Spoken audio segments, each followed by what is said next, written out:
கண்ணு மொழி காக்காமுள்ள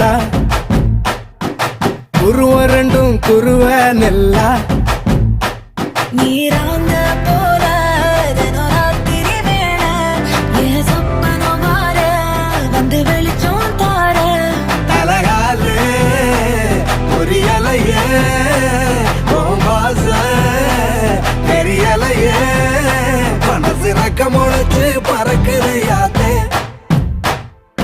கண்ணு மொழி காக்காமுள்ள உன் குருவ ரெண்டும் குருவ நெல்லா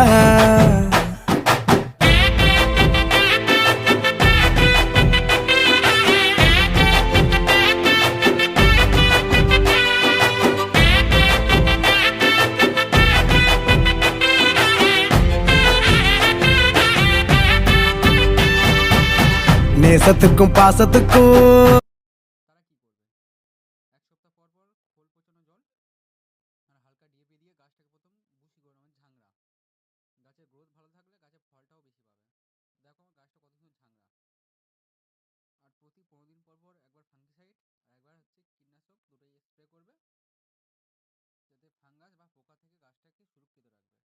কারণ একবার এই গাছে পোকা লেগে গেলে খুবই বাজে অবস্থায় গাছটা, দেখতেও বাজে লাগে, গাছের সব ফল ফুল খেয়েও নেয়। তো এই হলো গাছ বসানো 1 মাসের পরিচর্যা। ঠিক যারা নতুন এখন গাছ বসিয়েছে, জানুয়ারির শেষে ফল আসবে, তখন কি করবে? খোল পচানো জলটা টোটালি বন্ধ করে নাইট্রোজেন জাতীয় খাবার বন্ধ করে পটাশ জাতীয় খাবার দেবে। সেখানে সিঙ্গল সুপার ফসফেট আর নর্মাল লাল পটাশ গাছের গোড়ায় একটু গুলিয়ে দিয়ে দেবে। তো ঠিকঠাকভাবে ফলও চলে আসবে, ফুল যেগুলো আছে ফলে পরিণত হবে। এই হলো স্ট্রবেরি গাছের পরিচর্যা। আর নিত্য নতুন ভিডিওর জন্য আমার চ্যানেলটাকে ফলো ও লাইক কমেন্ট শেয়ার করে দেবে।